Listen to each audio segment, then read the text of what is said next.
یہ ان بچوں کے اعزاز میں رکھا گیا ہے جنہوں نے اس مسجد کے اندر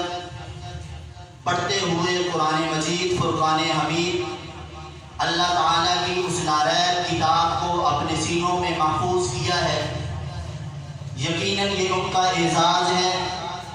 دنیا کے اندر کوئی چھوٹے سے چھوٹا کتابچہ ہو، کہ چھوٹے سے چھوٹا رسالہ ہو، حتیٰ کہ کوئی ایک کاغذ بھی ہو، تو کوئی آدمی یہ دعویٰ نہیں کر سکتا کہ مجھے یہ کاغذ لفظ لفظ یاد ہے اور بغیر غلطی کے میں اس کو سنا سکتا ہوں۔ قرآن کریم حضور صلی اللہ علیہ وسلم کا آج بھی زندہ معجزہ ہے کہ حضور کو دنیا سے گزرے تقریباً 15 صدیاں بیت رہی ہیں، لیکن آج بھی 6 7 10 سال کا بچہ بڑی آسانی کے ساتھ قرآن کریم کو لفظاً یاد کرتا ہے۔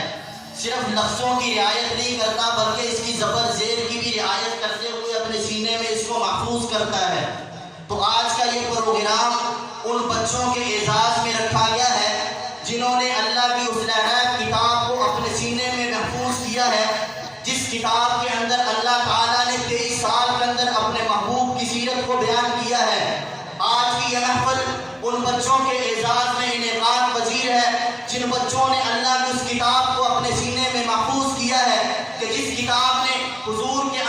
کے چہرہ انور کو، حضور کی سیرت کے ایک ایک پہلو کو بیان کیا ہے۔ تقریباً 550 عنوانات اللہ تعالیٰ نے قرآن مجید کے اندر حضور صلی اللہ علیہ وسلم کی سیرت کے بیان کیے ہیں۔ میں نے آپ کے سامنے حدیث مبارکہ تلاوت کی ہے جس کے اندر اللہ کے نبی صلی اللہ علیہ وسلم نے ارشاد فرمایا، اذا کان یوم القیامۃ، جب قیامت کا دن ہوگا، انا کنت امام النبیین، میں نبیوں کا امام ہوں گا۔ ایک امامت دنیا کے اندر نظر آتی ہے، حضور کی